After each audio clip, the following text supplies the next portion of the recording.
بسم الله الرحمن الرحيم. السلام عليكم ورحمة الله وبركاته. كبجمتو تافير دلتو تمدن جينيا مريك أبنا مريها لروميا رتي كسمة كساهو كتاولو كبروميا مريك كينيا هرا كيرو جريس عربودا أنا باتيرا نرتا أنا باتيتي كان الرتي واتو تكو مريها نجنة لفنه wanni kaasnu maali yoo jettan waa tokko miti waa lama miti wanni har'a haasofne eessaa himanne eessaa dhiifna madaan jennu baay'ateera madaalee haasawaman kana keessaa ummata walloodhaa qawween itti duulanii oliin duulanii sadarkaa mootummaatti itti duulanii dadhabanii saba nu fakkaatu saba akka keenyaa saba waa hundaan nu fakkaatu nurratti bobbaasuu yaalanii sunis fashalaa'ee amma immoo ummata keessa sheenanii diiguusa jedhu amata lama irra dhaabbatanii hogganoota kaqeerroo kanama guddaa hogganoota maanguddoota biyyaa sheekolee waan addaan irratti tolchuudhaan diiguu isa jedhu keessa sheennee yoo diigne malee isa jedhu karoora yeroo dheeraadhaa atseewonni milkaa'in ittiin milkoofna jedhanii deemaa jiranii san irratti haasofna tokko kan jiru kana lammaffaa immoo haala har'aa fi kaleessa keessatti nurratti mudataa jiru ammallee nama hidhuun itti fufeera hidhannoo hiikkachiisuun mana ummataa sakatta'anii meeshaa barbaanna jedhanii dhaquudhaan yoo dhaqanii waan itti haajaan argatan wahuma barbaade haa ta'uti zarafuu saamuu kuni itti fufee jira magaalaa baadiyyaatti wallorratti wanni beekamuu qabu. Asirratti namooti baadiyyaa ilaalcha hedduu waa'ee kana keessan beekne namootni mootummaa yeroo ganda dhufan yookiin hidhattoonni mootummaa yeroo dhufan meeshaan irraa hiikkachiisuuf jedhee yeroo baqatan yookiin dhokatan yookiin itti deemuu didan shiftaa shaneetti jedhanii dhukaasatti jalqabu ganda keessa deemanii kaleessa kana dhageenye ajoollee qe'ee tokko deemu mootummaan waraanatti banee qawwee hiikkadhaa yookiin isi shaneedha maali jennaan ummanni kan baqataa jiru qawwee keenya nurraa hiikaniif isaan ammoo namni nu baqatu shaneedha isa jedhuun ummatarraa hiikuu ummata doorsisuun itti fufee jira kan akkanatti nu beeka inni mariin keenya itti aanu wanni har'a irraa haasofnu waan hedduutu jira waan haasofnu kana keessa ummata diiguu keessa sheenanii diiguu isa jedhu kan jalqabameeru tokko kan amma ummata keessa sheenanii diiguu maali hogganoota ummati kamuuhu namni kamuuhu dura ta'aa qaba nama dura isaa deemuu qaba maanguddoo gandaarraa jalqaba sheekoleerraa jalqaba oromoon ammoo gadaa qaba walloon yoom gadaan bulee beeka har'a ammoo walloo gadaan bushu biyya midreegeenyi misraaq amaaraa jedhamutti akkamitti gadaadhaan bula namni gaafa oromummaa keenyaa fi lafni keenya ta'uu amanne waa'ee gadaan buluu yaanna ummati walloodhaa ammaan dura gadaan isaa eega diiggatee turee hanga ta'e wanni inni qabatee hafe amantaadha amantaa keenya amantaa islaamaa kuni guutuun har'a wanni isaan diiguu yaadan kuni hangam takka falahaa baha jedhanii hangam takka milkaa'a wanni kun ummati maal godhuu qaba isa jedhutti itti mari'anna asirratti gaafiin ani qabu yookiin marii keenya irratti wanni ani gara obboleessa kiyyaa dabarsu yoo jiraate ummata kana oliin lolanii gadii lolanii qawween dadhabnaan maqaa moggaasanii ummati walloodha dhuguma mee gaafii tokkoon si gaafadha dhuguma shaneen hidhatee lola geggeessuu jiru aanaa baateedhaa jira amma dheengaddaa ETV irratti hoteela ofumaa boombii darbatanii malee hoteela irratti boombii namni darbatutu jiraate ummata baateedhaa halkan guyyaa ajjeefamaa jiruuf namni isaa eegutu jiraate oduu waraannee adda bilisummaa Oromoo yookiin shaneen isaan jedhan kuni har'a baadiyyaa baatee yookiin aanaa baatee keessa jiraate guyyurraa guyyutti ummati doorsifama xiyyi kilaash ofirraa lolu bitatu dhabee silaa doorsifama silaa jara kaanirraa namni ofirraa lolu akkamitti dhabame kana isa jedhu mee gara Idris Rabuutiin dabarsaa dhugama aanaa baatee keessa shaneen hidhatee guyyaa tokkotti boombiidhaan nama barbadeessuu danda'u jira yoo jiraate immoo bakka akkamitti jira akkamitti beeka ummati dawwee ana baatiidha mee Idris. Assalamualaikum warahmatullahi wabarakatuh. Egaa obboleeyyan keenya kabajamoo fi jaalatamoo meediyaa madda nageenya irratti na afeeruu keessaniif hedduu galatoomaa ulfaadha. Egaa gaafii na gaafatteef galatoomii insha'Allaati. Ani hagan quba qabutti hagan beekutti aanaa baatee keessa wanni shanee fi jahee jedhan baatee keessa hin jiru jechuudha. Baateen bara jahaaf ibiddaan barbadaayaa jira. Maqaa dhaaba kamiitiinuu hidhataan aanaa baatee keessa jiru hin jiru. Kan jiru ummata qotee bulaa, ummata tiksitee bulaa, ummata kana kan jiru. Ummata kana haala kamiin jilbiiffachiisnaa isa jedhu tooftaa itti baasanii maqaa shanee jedhu kana itti moggaasanii saanduqa maqaa kana keessa saanduqa isaa keessa kaayanii ummata ittiin doorsisuuf itti fayyadaman malee aanaa baatee keessa wanni shanee jedhamu hin jiru. Hidhataan dhaaba kamiitu hin jiru. Kan jiru hawaasa, kan jiru ummata qotee bulaa, ummata tiksitee bulaa bara jahaaf halkanii guyyaa ibiddirra bobahaa, manni isaa gubataa, qabeenyi isaa barbadaayaa, manni irraa gubatee ummanni muka jala ummata jiraachaa jiru jechuun ummanni isaan maqaa kanatti moggaasanii ittiin doorsisuu fi ummata ittiin hidhannoo irraa hiikuu fi ummata kana ittiin hamilee ittiin cabsuu maqaa shanee jedhu kanatti moggaasanii qabannaafis doorsisaafis akka isaaniin mijjatu haala mijjeeffatanii ummata kana maqaa dhaabaatiin wal nyaachisanii kuffisuu yaaluudhaaf malee wanni kun yaani aanaa baatee keessa gonkumaa hin jiru. Hatta isuma amma maddii dhageenyu kanallee ani akka kiyyatti jireedhe hin fudhadhu jechuudha. Ummatuma qabeenya birri 100,000 wahiin itti baasee lubbuusaa itti of tiksuuf bitate kana yeroo irraa fuudhuuf itti dhufan ummanni kun akkuma atuu jettee gatii qaaliitti kaffalee bitate lubbuusaatti of eeguudha. Yeroo san mi'a isaa kennuu jibbaaf namni kun mana gadhiisee baqachuun mala jechuudha. Gara bosonaattis tahee gara ooyiruuttis tahee gara gaaraattis tahee namni suni lubbuusaa dandamsuuf qabeenya isaa san dandamsuuf baqachuun mala jechuudha. Yeroo baqatame kana immoo maqaa kanatti moggaasanii ummata kana ittiin doorsisuu fi maqaa kana yoo isaan qabne dhageeytiin isaan argatanillee hin jiru. Namni isaanii dirmatullee hin jiru. Maqaa kanaan isaan cabsina isa jedhamu malee ani aanaa akka walloo keessattuu maqaa kanaan dhaabni haala kanaan maqaa shanee kanaan hidhataan socho'u jira jedhee hin amanusi hin fudhadhus jechuudha. Akka baateetti 100% wanni kanaa hin jiru jechuudha. Isa amma ati tuqxe kana kan boombiin darbatame jedhu san boombii namni darbates hin beekamne ofuma isaaniitii yoo darbatanii raatanni malaa jechuun wanni irraa beeknu hin jiru. Ijoollee muraasa kan qabanii turanillee ragaarra dhabanii gadhiisanii jiranii jechuudha.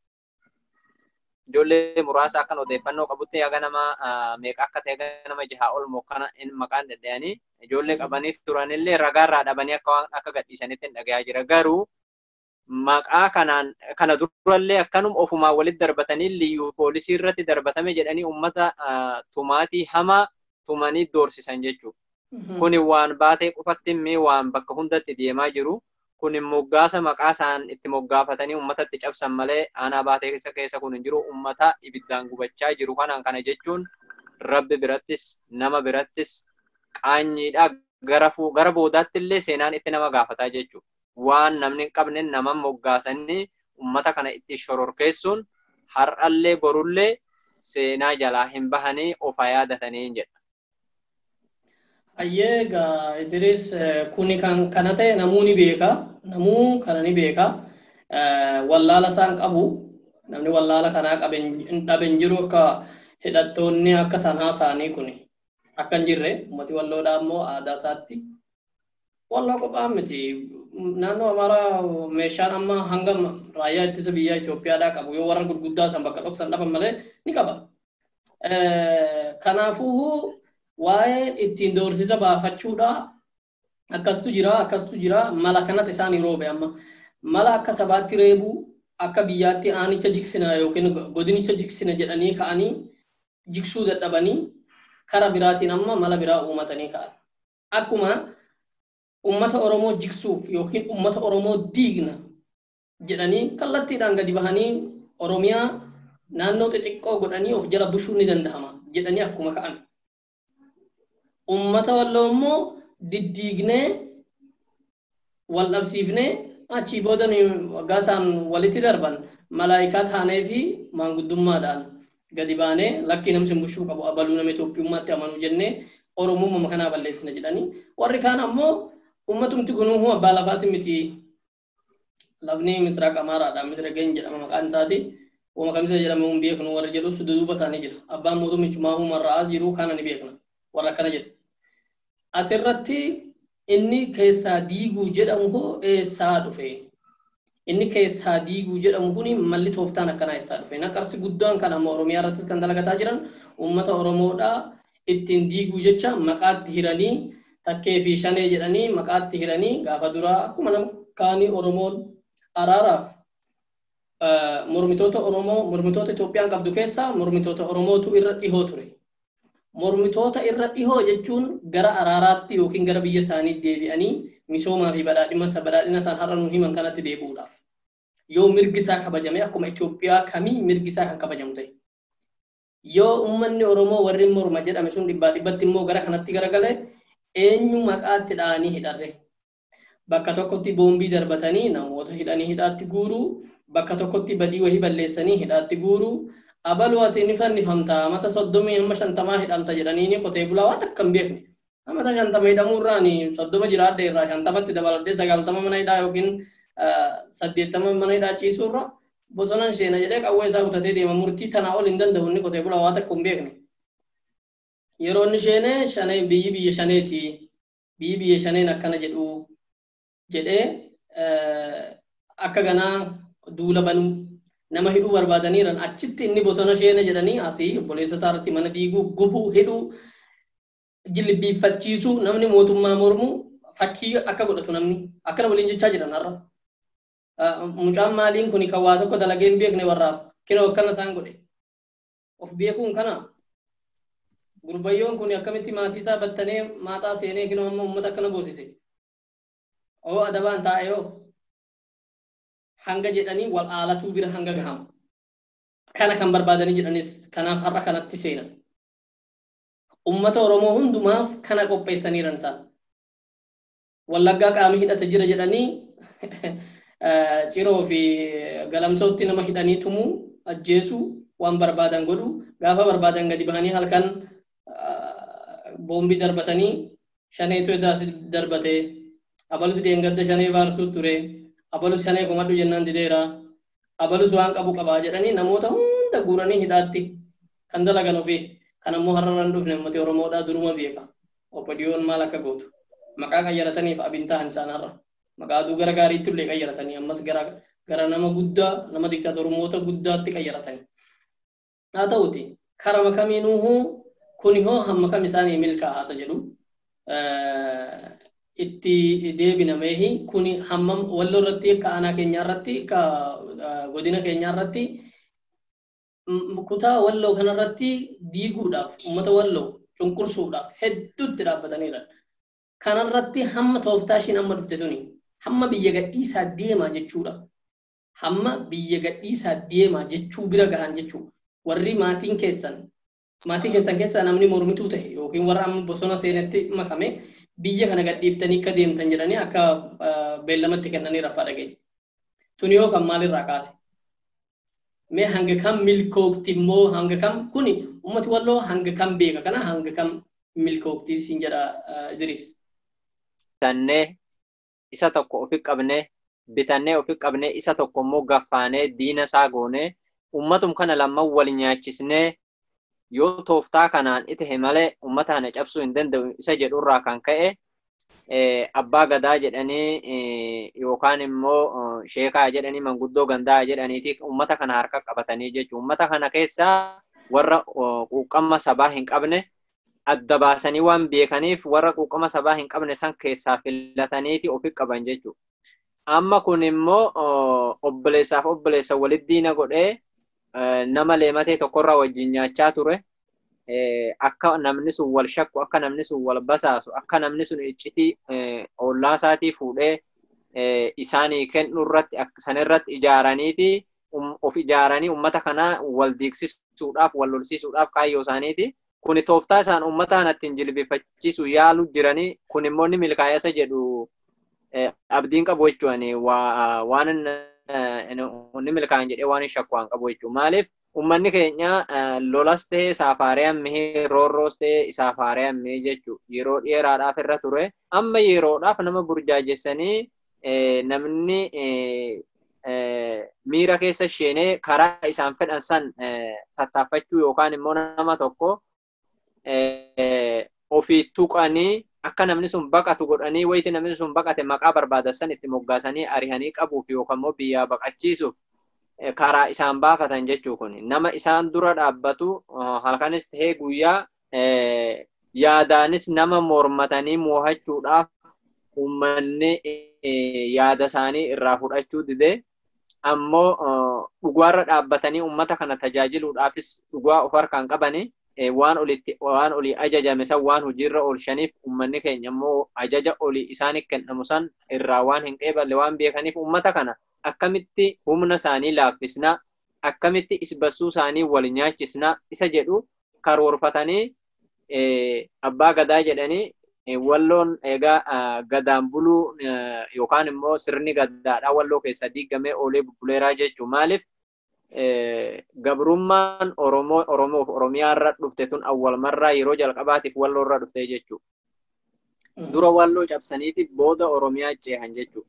Kanaaf walloo keessatti gadaa sirna gadaa hin jiru jechuun maqaa ummata kanatti sobuu fi ummata kanatti qabachuu murtii kana abbaa gadaa wallootu dabarsee kanaaf murtiin abbaan gadaa walloo dabarse hojiirra ooluu qabasa jedhan ummata ittiin doorsisuu fi ummata ittiin qabachuuf malee sirni gadaa walloo keessaa eega cabee oolee bulee haga ammaallee hin deebine sirni jirullee sirna gadaan moggaasa maqaa kaabineen mootummaadhaa ofuma isaaniitii ijaarratan malee wanni kun heeraaf seera sirna gadaa san eeggatee uummatarraa kan maddeen mihee jechuudha. Kan uummata bira beekamtii qabne kan kaabineen ofiishiitii ijaartee mijjeeffatte.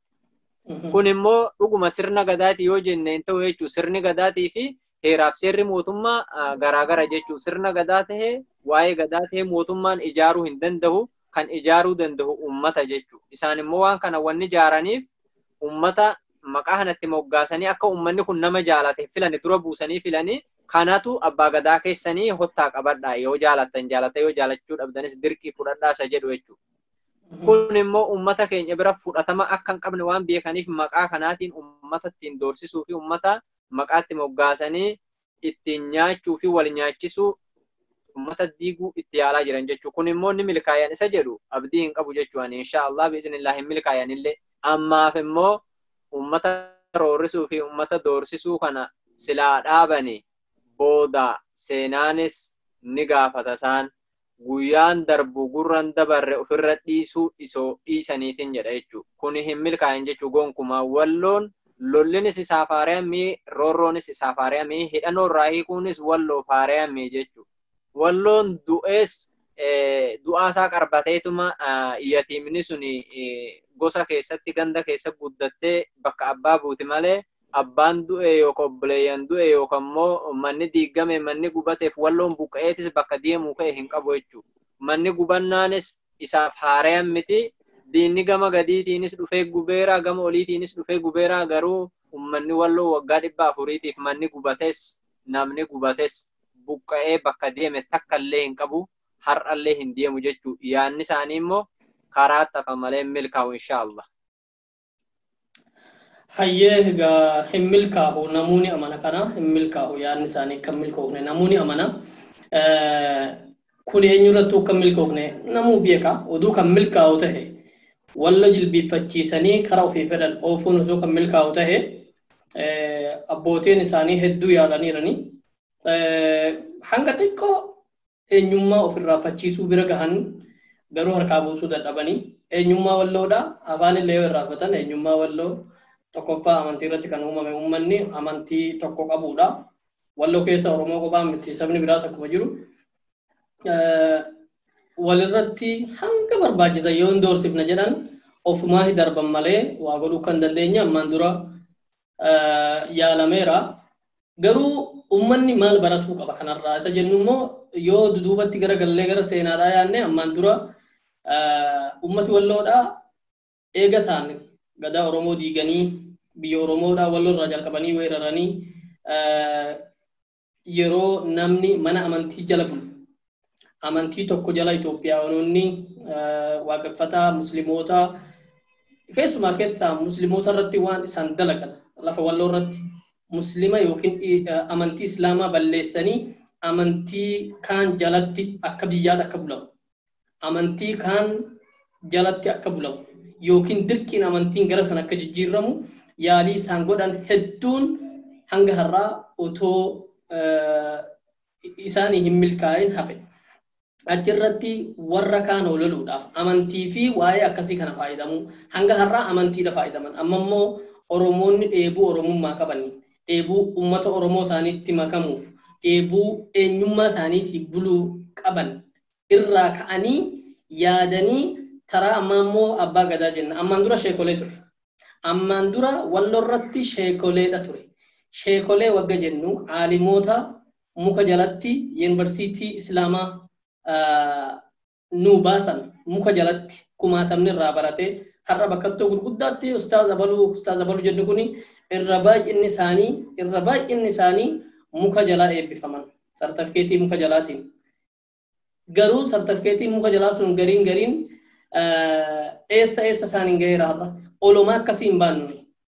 Olomaa akkasii duun taane sheekolee jedhanii keessumaa keessaa waa'ee ummataaf hawaasummaadhaa dalaguutti namni isaan fidan nama sheekummaan raahis amantichaan murteessuu raahis fagoo bichaa garaa ofiitii jiraatu.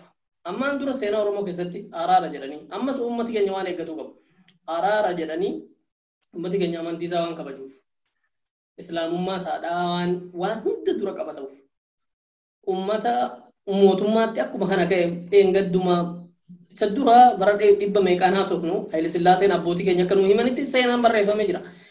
Haayile Sillaaseen namoota jajjabaa fakkeenyaaf aanaa karaa Dawwee fi Artummaa jidduu kana walakkaa kanarratti namoonni hedduun walloo kanarraa amma dawaa caffaa fi dawaa harawaa jedhame durii akkasumatti hanguma dheengaddaa Mangistuu Hayilamaariyaam Dawwee Rahmaddoo jedhanii afarii fi aanaa tokko godhanii walitti bushan turan.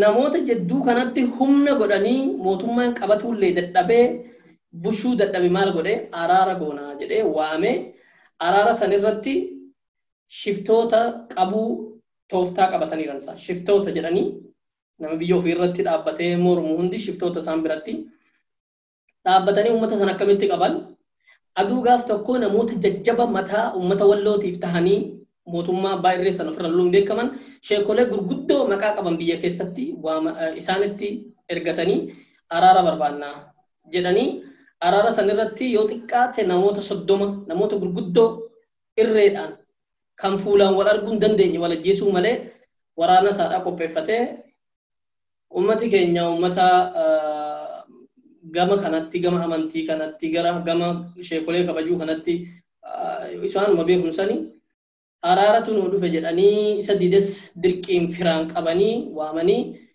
sangaa fi gaala qalanii yeroo isaan araara jedhanii dhaabbatan waraanaan marsanii ummata san dam godhanii kan harka kennuu dide achumatti ajjeesanii dhukaasa rabbananii ka harka kenne qabanii deemanii 30 gaaf tokko galii godhanii jiran. Achirraa bahee galuun tun eessaa dhufte sheekolee makanatu walii galee Oromoota tana kenne moo jaratu araara jedhee gane moo jari immoo ganuudhaan beekamoodha. Jari ganuudhaan beekamoodha. Aanolee irratti ajjechaa fi gochisuu kanneessaan akkasii sun gaafa raawwatamu maqaa araaraatiin walitti qabee jedhan Oromoon sayfii yookiin meeshaa waraanaa qabateen dhufne gaafsan. Muuzii hiddaa buqqisee buna jiidhaa qabatanii araara dhufanii jedhan warri seenaa nu himan yeroo haasa'an. Mootummaa fi yookiin uummata araaramuudha jedhanii. San hamma maalitti garagasharreenuuf gara akkasiin nu garagashan gaafsan dhiigatti garagashan wanni isaan fedhan guutamee isaan wulitaa kamuu Oromoo wajjin dha'uu waan barbaanneef inni fedhe eegasanii nu ganan jedha inni fedhe waan barbaade jedha isaan waan barbaadan argatan wanni isaan barbaadan cabsuudha cabsine jedhan. Har'as maqaa takka abbaa gadaa jedhu. Abbaa gadaa manni nama mormituu mana kana jiru ka mormuu miti ka firasa haa diiggatu jedhee dabarsu seera gadaa kan keessa jiran waa himanii warri gadaadha. Abbootii gadaa gaafanna kan. Seerri biyya nurraa gadhiisaa jedhu namoota maal godhe fa'a. Isa jedhu kana wanni irraa hin milkaa'an jennee hin yaadneefuuhu ummati walloodhaa shirri meeqa irratti ammaan dura godhamee waan beekuuf shira akkanaa tanaaf akka hin jilbeeffanne shira akkanaa kanaaf akka inni duubatti hin jenne ni amanna dhugama walaakin doorsisinni har'a irratti banamaa jiru akkamii akka ta'e. Doorsisi har'aa kun hoo akkam tahaa gatii hedduu kaffalsiisa moo ummata walloodhaa moo itti naqqa'aniitii gizeedhaan ganamaan itti beekanii ofirraa otoo gatii isaan hin kaffalsiisin gatii guddaa isaan kaffalan keessaa hidhannoo eeggatudha ummati walloodhaa. Kanaaf har'as wanni jabaan akka mana gubuu miti mana gubuu fi mana diiguu irraa ummata walloodhaa jilbeeffachiisuu hin danda'amu. Garuu kan gatii guddaa isaan kaffalsiisuu danda'u ummati baadiyyaa har'a meeshaan jabaatee meeshaa harkaa kana walirraa dhaalaniiti hanga harka isaanii bu'e malee meeshaan har'a biyyattii keessatti daldalli isaa waan guddateefuufu daldalli suuqa gurraacha jedhan kun waan guddateef tokkichi isaadhaa 100,000 fi maal ta'eef tana kan abboota irraa isaan dhaalan tana harkaa guuranii jennaan gatii hedduu isaan kaffalsiisuu danda'a. Diinni isaanii immoo halkanii guyyaa taraa takka maqaa liyyuu haylii taraa takka maqaa maaliitiin hidhatanii hanga funyaanii hidhatanii hanga mootummaa ajjeesuu bira gashuu bira kan gahan meeshaa guuruu isa jedhu dhageenya naannoo Amaaraa irratti. Kana ummata keenyarraa wanni eeggamu tooftaan uumamuu fi godhatuu qabu ummati keenya akka meeshaan hin hiikamneef akka meeshaa kana hin hiikanne ummati keenya maal godhuu qaba jettee yaaddameeti akka keessatti Idris. Ilaa galatoomii gaafii keetii fi haasa'aa bareedaa nuu kaaste. Oromoon nagahatti amanaa akkasuma araaratti amanaa jechuudha. Kana maqaa nagaa buusnaa fi araara buusna jedhuun ummata walitti qabanii rashanuun yeroo ummanni kun araaraaf nageenyaaf dhufe ummata kana hidhuun kun waan dur asootumirraa eege har'allee warri karaa isaanii san akeeka isaanii san qabu har'allee sanirraa waan of duuba jedhu mihee jechuudha. Kanaaf ummanni keenya akkammoo akka rabbiitiin jiraate har'a gahee malee akka jaraati silaa hin jiru har'allee ummanni keenya araara yoo jedhee araara beekamtii hin qabne araara hundeerraa furmaata ni fida jedhanii hin abdanne ittuma dhihaachuu hin qaban jechuudha. Maaliif tooftaan jarri itti fayyadamtu maqaa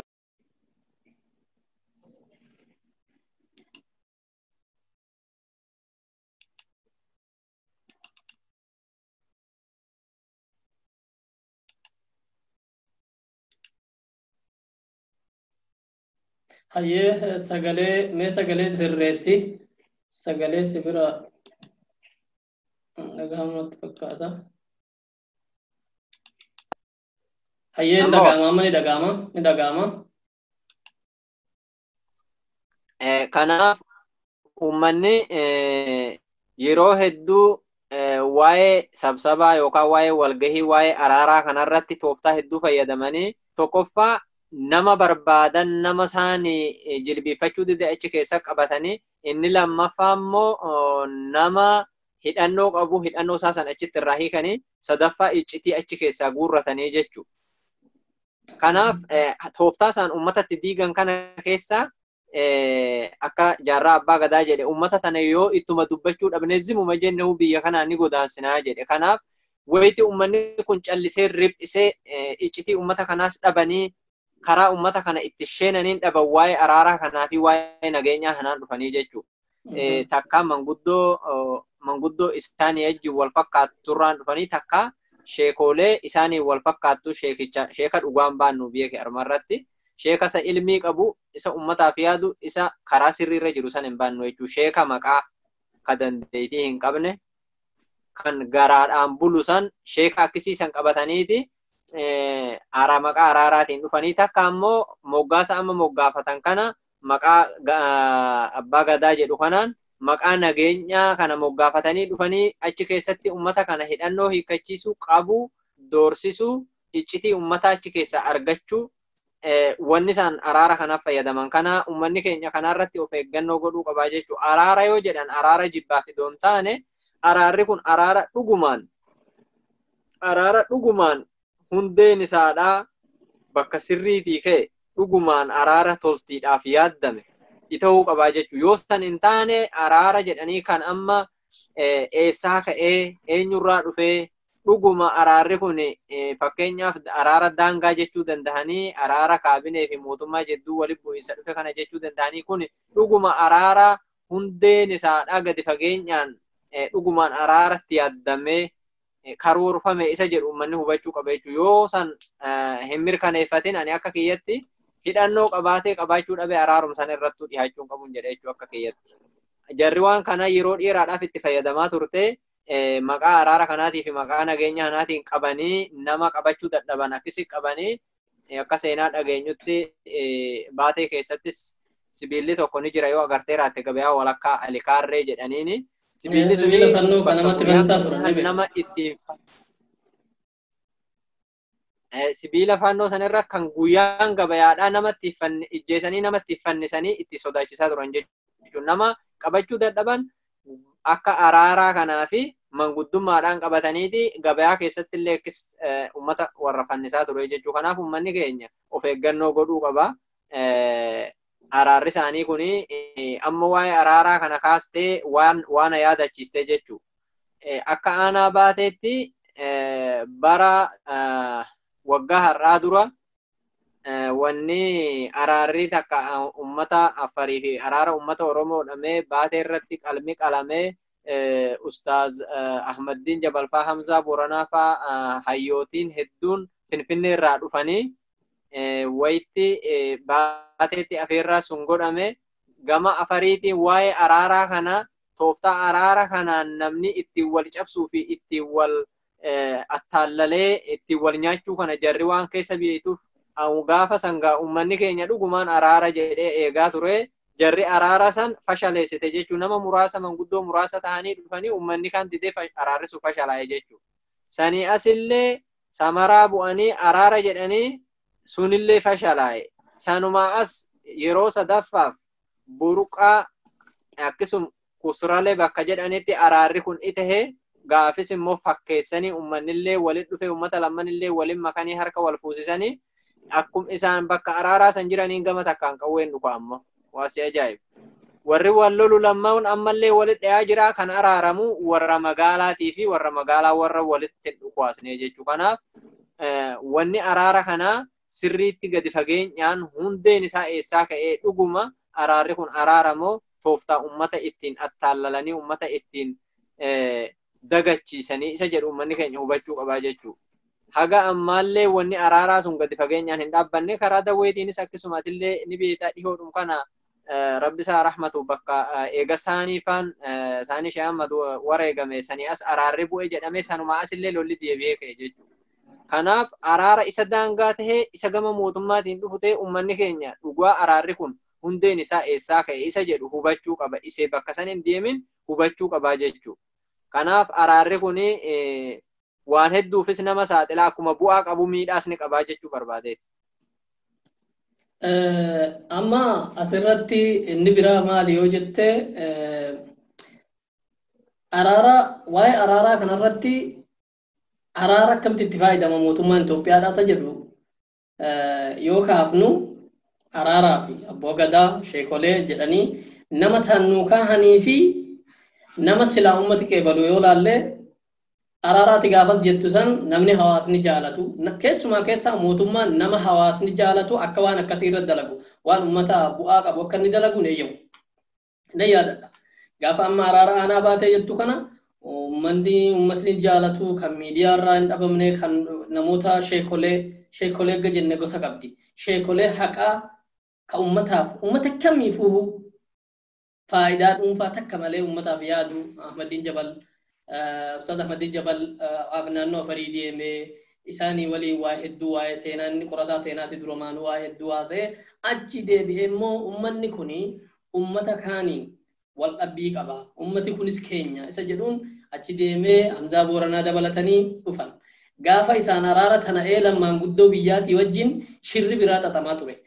Gaafa samaraarraa yookiin miillerraa makiinaadhaan ummanni maanguddoonni yookiin ummanni araaraaf deemu karaan cufamee dhaggeeffadhu araarri yeroo 100 godhame inni amma magaalaa fi magaalaa warri aanaadhaa xiyyaaraan walitti deemu kun yookiin makiinaa mootummaatiin deeman kun bishaan qabanaa hiraati sanii miti. Gaafa ummanni dhugaadhaan ummati araaramuu qabaa jedhamee daasiin godhamee akka amantii keenyaatti amantii laman qabnu tokko qabna ummata Afariitii wajjin. Minuma dhiiga tokkooti. Gaafa dhaabbatamu maal godhe mootummaa waasan tukuratii takka duutti hin kennin fashaleesse. Isaan keessaa fashaluu san keessaa akka jettu kaan ummati wal lolu quban hin qabu san ture san ummata wal lolu san haqaan walitti fiduudhaaf yaalamee jennaan akka ummanni walitti hin deemne warra mootummaa malee bakka san akka hin dhufne ummata ni dhorkan. Ni dhorkan gaafa san ni yaadanna ummati Afarii akka ol hin dhufne burqaa bakkattoo araaraa san akka hin dhufne ni dhorkame. Okay, asirratti tokko kuni. Lammaffaa ammallee araarri kara keenyaan jiru kanuma. Akkuma biyyattiitti yoo deemne Oromoodhaaf araara hin barbaadan isaan. Araara wahitti faayidamuufi. Araara kana immoo isa ofii dalaganii kan barbaadan. Keessumaa keessaa namoota maqaa isaanii dhiquu barbaadan uummata dura kaahanii abalutti araarsaa abalutti akkas godhaasa jedhu. Gaafa namni uummati barbaadu araaraaf ka'e fashaleessan. Akkamitti jedhe? Fakkeenyaaf ummata waraana adda bilisummaa Oromoodhaa gara mooraa yookiin gara bosona agarsiisutti maanguddoonni gurguddoon akka biyyattiitti abbootii amantii maaliin itti dhaabbatu ka'an. Booddee Jawaar fa'aa fi abbaa gadaa Oromoodhaaf abbootii gadaa seera gadaatii ol wanni biraan jiru akka Oromootaatti jechuudha akka Oromummaatti wanni isaan falmuudhaaf bosona sheenanii saba Oromootiif waan ta'eef.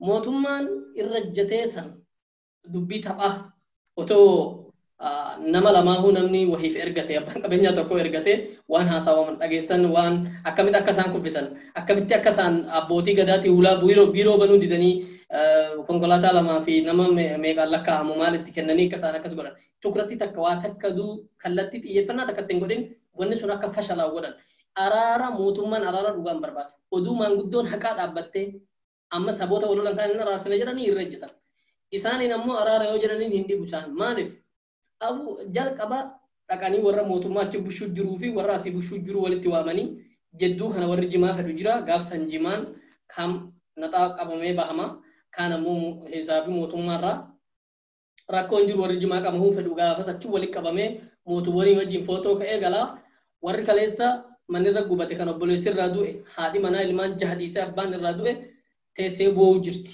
waa tokko hin jedhamneen.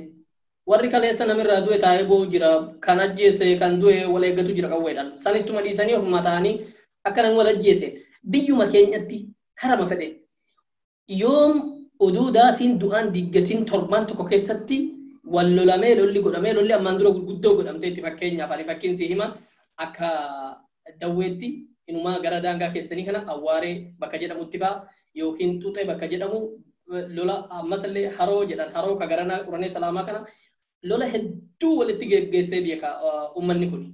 Lolli kuni lola sabummaati lola namni tokko lagarratti kaasu achiin booda wal loluutu jira wallaadha ammaan dura. Lolli akkasii sunillee deemamee araarri du'eera. Araarri garuu akkasitti hin bu'u.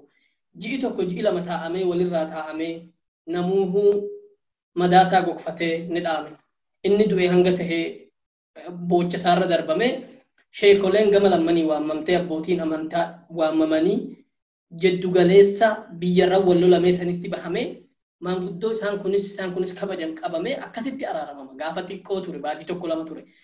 Torbaan har'aa qawwee dhukka'aa ture ebalu du'ee ganaa reefu daasii taa'ameera walitti dhufanii makiinaa babbareedaa fi namoota footoo kaasanii Afarii fi Oromoon firaa araaramanii jedhanii biraa deeman. Achumaa qawween dhukkoo jalqaba. Kuni araara sobaati. Araarri dhugaatis namoota ummati jaalatuunis akkan godhamnes ni barbaadu jarri. Olumaan haqaan akka ittiin dhaabbanne yoo Oromootas ta'e. Yoo abbaa gadaas ta'e abbootiin gadaan isaan Oromiyaa jiranuu gadaa isaaniitiin buluu danda'aniirani. Maaltu godhameerame? Kanaaf amma mee waa'ee kanarratti yaada dhumaa yoo qabaatte maal godhuu qaba uummanni araara isaaniitiif goyyomsaa isaaniitiif maanguddoolee abbaa gadaa jedhamanii kaahaman kana yoo dhugaa murtiin akkasii kun isaan biraa baha ta'e akkamitti abbaa gadaa ta'uu danda'an abbaa gadaa akkamitti naannoo Amaaraa biyya gadaan minilik deebifamuudhaaf halkan guyyaa dhaaddatamutti akkamitti milkaa'ee gadaan seerri gadaadhaa jira biyya kamisee wanni jedhamu hin jiru wallaggaan nurraa galuu qabanii midra ganye jedhamti biyyattiin misraaq Amaaraa jedhamee biyya nurratti dhaaddatamee halkan guyyaa dhaabbatamutti akkamitti seerri gadaa akkasitti hojii irratti oolame Elaale galatoomii kana waan irraa dubbatamu malee dubbatteetta sirni gadaa yoo dhugaa dubbannee Boorana qofa kan jiru jechuudha yoo isa dhugaa feenu. Sanii achi hatta Oromiyaadhum keessattuu amma maqaadhaa abbaa gadaa jedhan malee sirni gadaa dhugaan hojiirra bakkitti oolaa jiru Boorana qofaa jechuudha. Booranaaf Guji qofa. Walloo dhiisi walloosa afaan isaatiin dubbachuu afaan isaatiin barachuu dadhabaa jiru kana Oromiyaa ishummoo sanuma keessattuu sirni gadaa inni dhugaa suni Gujiif Boorana kan jiru sanirratti haga ammaa lolli irraan dhaabbanne halkanii guyyaa. Kawalloo kuni duraan akkuma siitu qe'e ka gadaa kuni kaabineetuutti fayyadamuudhaaf tolfate waa'ee araaraa yoo deebinu isa araaraa kana akkuma duraasiin jedhe waa'ee araaraa kana ummanni yoo araaraa akka saba lamaniittis tahee akka isbassuuttis tahee waa'ee araaraa yoo ta'u ummanni isa isaanii filatanii miisa ofiisaatii filateen sheekolee fi manguddoolee haqa faraddu ka dhugaa dubbattu saniin araaramuu qabaan jedha akka kiyyatti. Jaruum akkuma atuu jettee fakkeenya kaastee araaraa baatee san irratti akka fashalaa'u shirri irratti dalagame dhuguma. Ijoolleen ummanni afarii kan makiinaan dhufaa ture burqaa moo kaasaggitaa jedhanii karaa walakkaatti isbassuullee akka ummanni sun wal lolu taasisame ummanni sun illee ni deemnaa hin deemnu irratti illee hedduu mormiin ka'ee achitti illee akka waan ummanni sun wal dhabdee booda manguddoo muraasaa fi qaama mootummaa muraasatu dhufe baateetti gaafis nyaachaa oolee dhugaa oolee galee araarri sun akkasii fashalaa jechuudha. Kanaafuu ummanni keenya gabaabumatti wanni isa baasu of tahuu qofa. Manguddummaas tahee araaras tahee nama dogongore sirreeffannaas tahee ummanni keenya wanni inni irratti dalaguu qabu of tahee waan ofiisaatii naa taha jedhee filate saniin adeemuu qabaa jechuudha. Kanaaf shaanaa sirra dhaabbachuu jirti gabaabumatti kanan jedha jechuudha. Hayyee egaa turtii kan keetiif galatoomii mee akka dhumaatti waan uummata Oromooti uummata Wallooti keessumaa keessaa nuti rakkoon nu qabdu amma akka godina keenyaa kana rakkoon Oromoodhaa bakkuma hundatti fiixatti bahaalixatti baay'atee jira quba qabna. Kunis waan Oromoonni hundi ka'anii falmataa jiranii garuu akka godina keenyaatti immoo rakkoo har'a nu qabatte tanaaf akka hin jilbeeffanne dhaamsi ati qabdu qeerroo Wallootiif manguddoota Wallootiif ulamaa'ii Wallootiif maalimi? Hayyee galatoomii kanarratti wantin ani jechuu barbaadu akka Oromiyaattis tahee akka Walloottis tahee dhaamsin ani qabu akka Oromiyaatti yoo ta'e ummanni Oromoo bal'aan dhaaba kana jedhee wal qoqqooduu dhiisee Oromummaaf Oromiyaa dursuu qabaa jechuudha. Dhaabi kamuu Oromoof Oromiyaa jalatti ta'uu qaba malee Oromoof Oromiyaa olin miti jechuudha. Oromoof Oromiyaa keessaa burqe dhaabi kamuu dhaabi hundumtu Oromiyaa keessaa uummata Oromoo keessaa dhaabi kun maddee dhaaba akkanaa jedhamee maqaan itti moggaafamee biyya saniif uummata saniif hojjechaa jira waan ta'eef wanti hundihuu ka dursuu qabu dantaa dhaabaa dantaa dhuunfaa dhiisanii kutaa kana jechuu dhiisanii Oromiyaaf Oromoof dursuu qaba jechuu kaayyoof karoorri isaanii adeemsi isaanii san ta'uu qaba yeroo san tokkummaan ummataallee cima yeroo san ummanni keenya milkaa'aa jechuu akka Walloo yoo ta'e immoo nuti ummanni Walloo waa tokko asirra wannin jechuu barbaadu ummanni Walloo jaarraa 4 bara 400f gabrummaa kana jala kan hin jilbiifatin kan afaan isaas hin jijjiirratin, kan amantii isaas hin jijjiirratin, ka du'e awwaallachaa, ka madaaye yaalachaa, lafa isaarratti jiraachaa buqqisamuufillee yeroo yaaliin adda addaa itti godhame iseen buqqa'in oobsee akka ibiddaatti ibiddi irratti bobahaa akka asheetaatti waadamaa har'a gahe kuni har'allee ni jilbiifata jedhanii yaaduu hin qaban warri mootummaatis. Ammoo uummanni keenya ka darbe isaan barnoota irraa fudhatee har'a maaliin godhuu qaba yoon akkam godhe tokkummaan keenya cima akka wallootti yoo maal godhe rakkoof rakkina amma jiru kana keessa yoo maal godhe keessa darbuu danda'a isa jedhu uummanni itti yaaduu qaba jechuudha. Asirratti ati dhaaba san deeggartaa, ati dhaaba kana deeggartaa jedhanii wal qeequu, diinaaf wal saaxiluu, diinaaf bobaa banuu hin qaban jechuudha. Ilaalcha garaagaraa yoo qabaanne ilaalcha keessiifan kabajaa, ilaalcha kiyya naa kabaji. Dhaaba fedhe haa deeggaru. Garuu akka wallootti ka dursuu qabu, Oromoo walloo ka dursuu qabu, akka wallootti of ijaaree daantaa uummata isaatiitiif dhaabbachuu qaba jechuudha. Namni ati dhaaba feetes deeggarii mirga keeti. Anis dhaaba fedhe deeggaraa mirga kooti. Garuu asirratti nuti amma akka wallootti wanni nu qoqqoodaa jiru tokko ilaalcha keessii kabajuu dhabu, ati ilaalcha koonaa kabajuu dhabu jechuudha. Ati dhaaba san dhaaba tokko deeggarraan ani ganamaa dhaaba san deeggarta dirqama waan ani jaaladhumaan deeggarre yookaan waan ani jaaladhumaan fudhanne jechuun ani olola sirra banee hamilee si cabsee diinaaf si saaxilu atillee akkasuma. Kana uummanni keenya kana walirra dalaguu dhaabuu qaba jechuudha. Waan wajjin dhabne malee waan walirraa dhabnu hin qabnu jechuudha. Dhugaa yoo dubbannu akka Oromiyaattis akka Walloottis uummanni Oromootis uummanni akka kutaa Wallootis waan wajjin dhabne malee waan walirraa dhabnu hin qabnu jechuudha. Waan wajjin dhabne kana waan waloon dhabne kana waloon deebifachuu qabna malee immoo ani sirratti ololeef bu'aan naa dhufu hin jiru, ati narratti ololteefis bu'aan dhufu hin jiru jechuudha. Kanaaf ilaalcha keessiifan kabajaa, ilaalcha koo naaf kabaji.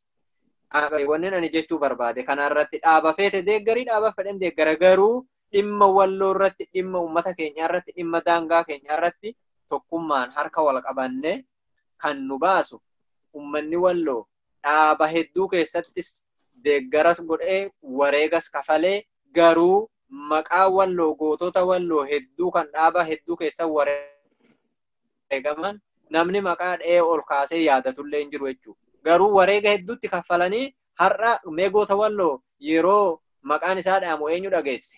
Ka dhaaba keessattis wareegame, ka daangaafis wareegame, kan mootummaa kana dura dhaabbachuunis wareegame eenyutu waamameera.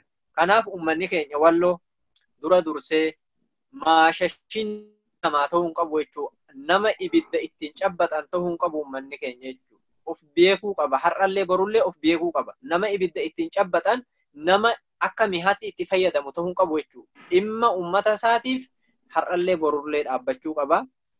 Kanuman jedhaa galatoomis hin jedha carraa naa kennuu keetiif.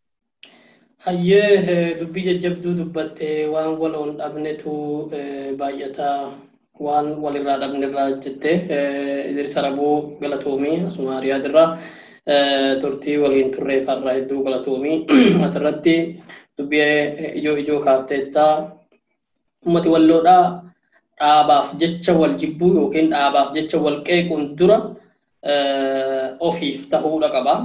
Dhaaba yookiin ilaalcha addaatiif jecha walirra duudhuufaan safuu guddaadha. Uummata akka walloodhaa cunqurfama hedduu keessa jiruu fi kuni dhugaadha. Kuni faawaa wal dhabsiisu taataanaan rakkoo guddaadha. Jarri kanaaf faayidamaniiti hamma irraa kan nuun taphaa jiran kan hamma nu gabroomsuudhaa gahan walirratti nu bobbaasuudhaani. Kanaaf walloon akkuma Oromoo kamuutuu falmatuudha qaba. Oromoonis bakka itti falmiin jiru bakkumatti rakkoon jiru falmata. Ammoo falmiin sihibiraa jalqaba. Baaga sihibiratti gabrummaan hamtuun jiraatte namuuhuu yeroo bubbeen dhufte jalqaba ija ofii qabatanii jedhan kan namaa qabuu fi qabadhu jechuun dura. Kanaaf ummati walloo waan waliin dhabetu baay'ata. Waan walirraa dhabeerraa. Walirraa waan dhabes hin qabu. Kanaaf galatoomii Idris Arabuu hundun keessanuuhuu kabajamtootaa fi hordoftoota madda nageenyaa isinillee galatoomaa waan hordoftanii fi akkasumas rabbiin akkuma hamtuu booda laafintiin ni dhufaa ifa dukkana booda ifi ni dhufaa jedhee waadaan seene akka dukkanaa'een hin hafu gaaf tokko ni ifa. Ifa rabbiin nu haa dhiheessu. nasriin hanga mu'mintoonni siis harami yoom dhufa nasriin rabbii hanga jedhan takka yeroo gahan rabbiin dhihoodha jedhee waadaa akkuma seeneef yookiin hoo nasriin dhihoodha jedhee akkuma waadaa seeneef nutis ni amanna. Nasriinis ni dhufa jennee amanna. Zulmiin dhiibbamuun cunqurfamuun nu jilbiiffattu malee nama taateen bultu jedhamuun gaaf tokko ni darba jennee ni amanna. Guyyaan isaa garuu rabbi kan nu dhiheessu ammallee rabbi kadhanna. Galatooma. Assalaamu alaikum wa rahmatullahi wa barakaatuh.